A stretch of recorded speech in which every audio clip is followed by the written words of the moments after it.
अनन्या ने थोड़ा दूर खींच लिया। उसका माथे मेरे माथे पर टिका हुआ थी, क्योंकि हम दोनों अपनी सांस पकड़ने के लिए संघर्ष कर रहे थे। उसकी आंखें मेरी आंखों में आश्वासन या शायद क्षमा की तलाश में खोज रही थी, लेकिन मेरे पास उसे देने के लिए कोई जवाब नहीं थी।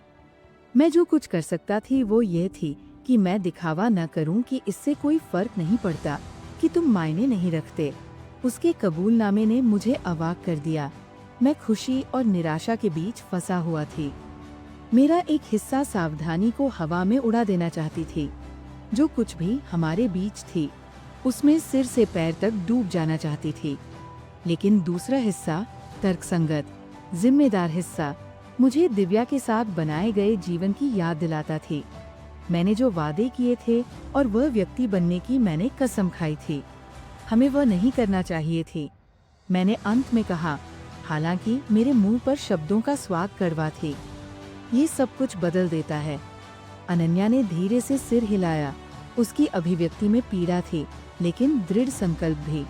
मुझे पता है, लेकिन कभी कभी परिवर्तन आवश्यक होती है, भले ही उससे दर्द हो।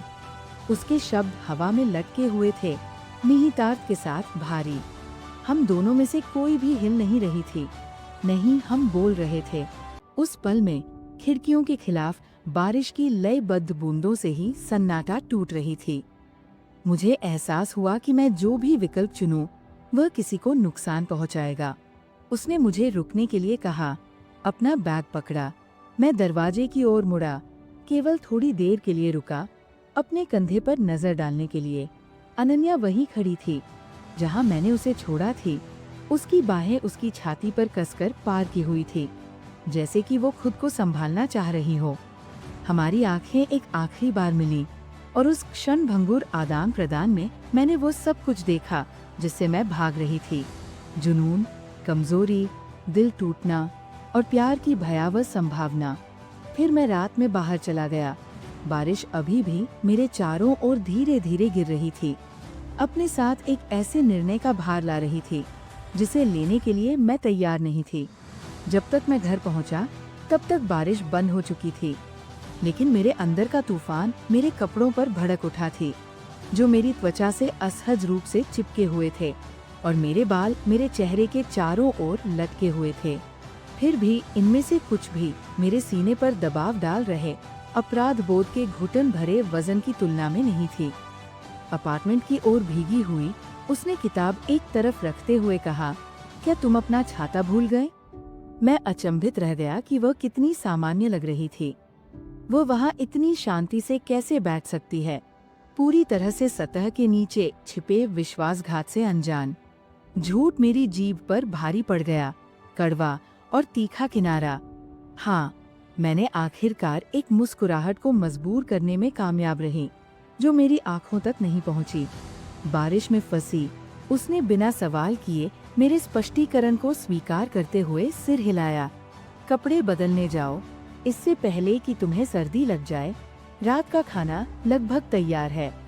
उसकी चिंता ने मुझे सांत्वना देनी चाहिए थी, लेकिन इसके बजाय इसने अपराध बोध को और बदतर बना दिया। यहाँ वह मेरा ख्याल रख रही थी, मुझसे प्यार कर रही थी, जबकि मैं अनन्या के साथ जो हुआ थी उसका रहस्य अपने गले में बंधे पत्थर की तरह लिए हुए थी। मैंने थका हुआ होने के बारे में कुछ बुदबुदाया और कांपते हाथों से अपने पीछे का दरवाजा बंद करते हुए बेडरूम में चला गया। उस रात मुझे नींद नहीं आई। मैं छत को घूरते हुए जागता रही, जबकि सुबह की थकावट मुझ पर कोहरे की तरह छा गई थी। मैंने दिव्या की नजरों से बचते हुए खुद को बिस्तर से बाहर खींच लिया, क्योंकि हम अपने अपने दिन के काम की तैयारी कर रहे थे। मैंने खुद को कार्यों में डुबो लिया। उम्मीद थी कि व्याकुलता मेरे सिर में अराजकता को शांत करेगी, लेकिन कोई भी स्प्रेडशीट या ईमेल उस आवाज को दबा नहीं सका। फुसफुसाते हुए आरोप कि तुमने सब कुछ बर्बाद कर दिया है। अनन्या ने उस दिन या अगले दिन संपर्क नहीं किया। मेरा एक हिस्सा सोचता थी कि क्या उसे पछतावा है कि क्या हुआ। अगर उसने मुझे अब अपने जीवन में एक और जटिलता के रूप में देखा, तो दूसरे हिस्से को डर थी कि वह मुझे वास्तविकता का सामना करने के लिए मजबूर कर सकती है, जिससे मैं बचने की इतनी सख्त कोशिश कर रही थी। तीसरे दिन तक चुप्पी असहनीय हो गई।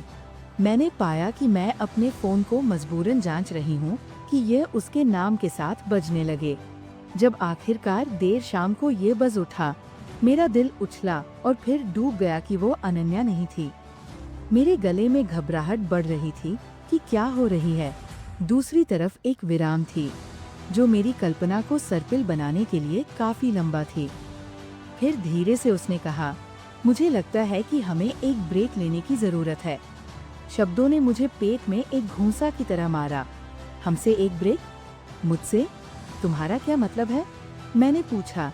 मेरी आवाज भावनाओं के तनाव के तहत टूट रही थी। मुझे नहीं पता, उसने स्वीकार किया। उसकी आवाज डगमगा रही थी।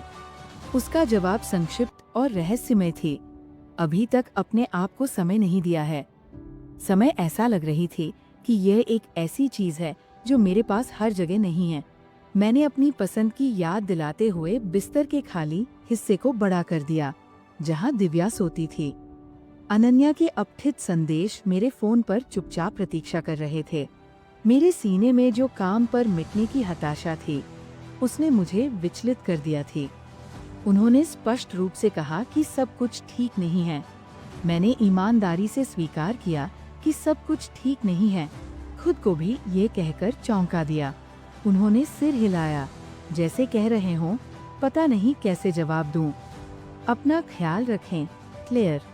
हमें आपकी यहाँ आवश्यकता है, लेकिन आपकी भलाई पहले है। उनकी दयालुता ने मुझे और भी बुरा महसूस कराया। मैं किसी भी चीज पर कैसे ध्यान केंद्रित कर सकता थी जब मेरी पूरी दुनिया उलझ रही थी। एक शाम अकेलेपन को और सहन करने में असमर्थ होकर मैंने उस कैफे में जाने का फैसला किया जहां अनन्या और मैंने बहुत सारी बातचीत की थी। ये सामान्यता की कुछ अंश को पुनः प्राप्त करने का एक हताश प्रयास थी। एक ऐसी जगह में सांत्वना खोजने के लिए जो खुशहाल दिनों की यादें रखती थी। मेरे आश्चर्य के लिए वो पहले से ही हमारे सामान्य टेबल पर बैठी थी। उसके सामने एक भाप से भरा चाय का कप थी। हम दोनों में से कोई भी नहीं बोला। उसने मुझे अपने पास आते देखा। उसके चेहरे पर सावधानी थी, लेकिन उदासी भी थी। जब मैं आखिरकार उसके सामने बैठ गया, उसने बिना कुछ कहे चाय का कप मेरी ओर बढ़ा दिया, बिल्कुल वही जिसकी मुझे फिर से शुरुआत करने के लिए जरूरत थी। और दिव्या? उसने धीरे से पूछा, अपनी आंखें मेरी खोजते हुए। मैंने कहा, वह चली गई। मेरी जीभ पर कड़वा स्वाद थी। उसने कहा कि उसे अंतरिक्ष की आवश्यकता है, शायद हमेशा के लिए। अनन्या ने अपराध बोध से झिझकते हुए कहा, मैं कभी भी आप दोनों के बीच नहीं आना चाहती थी। मैंने बीच में टोका, ये तुम्हारी गलती नहीं है, ये गड़बड़ मेरी है। मैंने इसे होने दिया, मैंने इसे चुना। उसका हाथ मेज के पार मेरे हाथ को आश्चर्यजनक गर्मजोशी से छू गया। तुमने अकेले नहीं चुना, क्लेयर। आगे जो भी हो, हम उसका सामना एक साथ करेंगे। उसके शब्दों ने आशा की एक किरण प्रदान की, लेकिन उन्होंने जिम्मेदारी का भार भी साझा किया। ये विचार मुझे उतना ही डराता थी जितना कि रोमांचित करता थी। क्या मैं वास्तव में अनन्या के साथ अनिश्चित भविष्य के लिए दिव्या के साथ बनाए गए जीवन से दूर जा सकता? दिन हफ्तों में बदल गए और हर दिन पहले से लंबा लगता गया। दिव्या और मैंने छिटपुट तनावपूर्ण बातचीत की जो केवल सतह पर तैरती रही। वह विनम्र थी, लेकिन दूर। उसके स्वर में चोट और इस्तीफे का एक स्पष्ट मिश्रण थी। वो अभी भी सब कुछ समझने के लिए समय चाहती थी और मेरा एक हिस्सा चाहती थी कि वो जल्दी माफ कर दे। लेकिन मुझे पता थी कि बेहतर उपचार कुछ ऐसा नहीं है जिसे आप मजबूर कर सकते हैं। दूसरी ओर अनन्या मेरे जीवन में स्थिर बनी रही। वह दखल नहीं देती थी, बस मौजूद रहती थी, अराजकता के बीच एक शांत सहारा। हम कैफे में मिलते रहे, बातचीत कभी काम पर तो कभी गहरे विषयों पर, प्रेम, हानि, पहचान। धीरे धीरे हमने अपने भीतर और आपसी रिश्ते में विश्वास का पुनर्निर्माण शुरू किया। लेकिन जैसे जैसे हमारा संबंध गहरा हुआ, एक दिन अनन्या ने अचानक मेरी ओर मुड़ना बंद कर दिया और इतनी तीव्रता से मुझे देखा कि मेरी सांसें थम गई। मुझे जानना है, उसने कहा, उसकी आवाज़ थोड़ी कांप रही थी। क्या तुम यहाँ इसलिए हो क्योंकि तुम रहना चाहते हो, या इसलिए कि तुम अकेले होने से डरते हो? उसका सवाल सीधे मेरी असुरक्षा की जड़ तक पहुँच गया। मैं कुछ कहने के लिए मुंह खोला, लेकिन कोई शब्द नहीं निकला। मैं बस उसकी आंखों के प्रतिबिंब में जवाब खोजता रही। क्या वह सही थी? क्या मैं डर के कारण उससे जुड़ा हुआ थी, या कुछ गहरा थी, कुछ ऐसा जो सच में लड़ने लायक थी? मुझे नहीं पता। मैंने अंततः स्वीकार किया। मेरी आवाज बमुश्किल एक फुसफुसाहट थी। शायद दोनों में से कोई नहीं। मैं बस इतना जानता हूँ कि जब मैं तुम्हारे साथ होती हूँ तो मैं जीवित महसूस करता हूँ, जैसे मैं फिर से सांस ले सकता हूँ।